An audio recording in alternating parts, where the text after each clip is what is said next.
দর্শক বন্ধু ও কৃষক ভাইরা ও ব্যবসায়িক ভাইরা আসসালামু আলাইকুম। আমরা এখন অবস্থান করছি মেহেরপুর জেলা মুজিবনগর উপজেলা আনন্দবাস গ্রামের একটি পেঁয়াজের মাঠে। তো এই পেঁয়াজ চাষ নিয়ে কৃষকদের যে দুঃখ কষ্ট বেদনা যে হাহাকার বইছে সেই বিষয়টা আজকে আমরা জানব।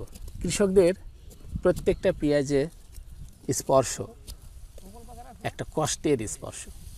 তো আজকের এই বাজার হিসাবে কৃষকদের অনুভূতি আমরা প্রকাশ করতে চাই। আসসালামু আলাইকুম। ওয়ালাইকুম আসসালাম ওয়া রাহমাতুল্লাহি ওয়া বারাকাতুহু। এই পেঁয়াজ চাষ নিয়ে আমরা আপনার কাছে কিছু জানতে চাই, আমার দেশবাসীদেরকে জানাতে চাই। জি, তো বলেন কিছু আমার দর্শকদেরকে। কি আর বলবো ভাই, মানে দুঃখের তো কোনো শেষ নেই। এখন বিষয় হলো এই যে আমরা পেঁয়াজ চাষ করেছি, মানে এটা কিন্তু খুবই একটা পরিশ্রমিক চাষ। মানে একটা চাষি তার সর্বোচ্চ দিয়ে সে চেষ্টা করে যে পেঁয়াজ চাষ করার জন্য, তা আমরা সেটা করি। কিন্তু এই যে দাম, আমরা যে দাম পাচ্ছি এতে তো আমাদের খুব লস। মানে এক কথায় আমরা মানে শেষ, মানে আমাদের কিছুই করার নাই। ঘরে আসলও যাচ্ছে না। না, আসল তো দূরে থাক, মানে লসে লস। মানে আমরা যে কি যারা চাষ করে, আমাদের তো বাইরে কোনো ইনকাম নাই, আমাদের এই চাষের উপরেই নির্ভর।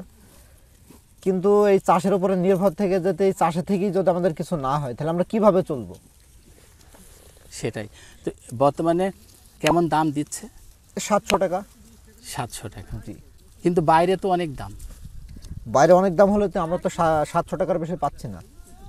মেহেরপুর জেলার বাইরে 1350, 1250 না হতে পারে, কিন্তু হতে পারে, কিন্তু আমাদের তো দরকার ওইটা।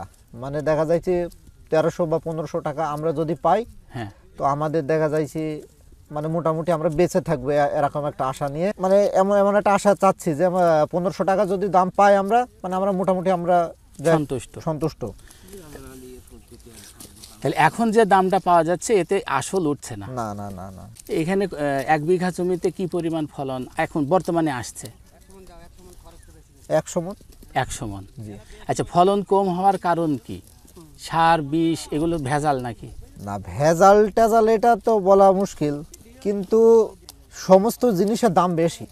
মানে সারের দাম বেশি, কীটনাশক ছত্রাকনাশক এগুলোর দাম বেশি, সমস্ত গত বছরের থেকে এবছরের দামটা বেশি। হ্যাঁ, বস্তাপতি দেখা যাচ্ছে 600-700 টাকা করে সারের দাম বস্তাপতি বেড়েছে 8 বছরের থেকে। কিন্তু বিষের দামও তো ওরকম হয়েছে, কিন্তু পেঁয়াজের দাম তো আমরা সেই হিসাবে পাচ্ছি না।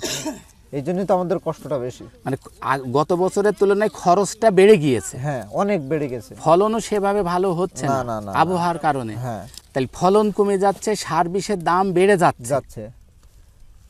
তাহলে কৃষকরা এতে পথে বসছে। হ্যাঁ হ্যাঁ, দাম একটু তুলনামূলকভাবে বেশি হতো, তাহলে কৃষকদের কিছু টাকা থাকতো। হ্যাঁ, তাহলে সরকারের কাছে তো কিছু দাবি আছে। অবশ্যই দাবি আছে। কি দাবি আছে?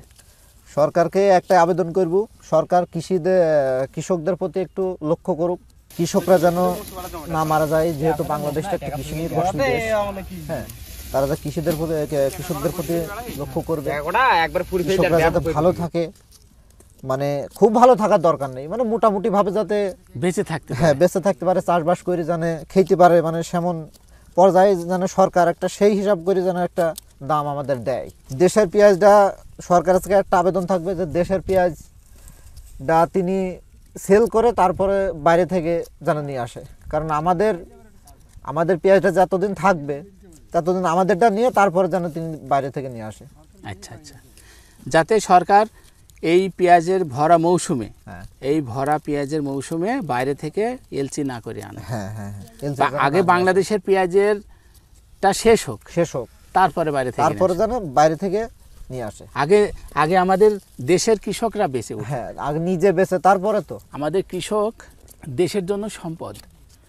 কেননা আমরা যারা প্রবাসে যাই, প্রবাস থেকে টাকা পয়সা ইনকাম করে দেশে পাঠাচ্ছে ডলার রূপে, তাই দেশে ডলার আয় হচ্ছে।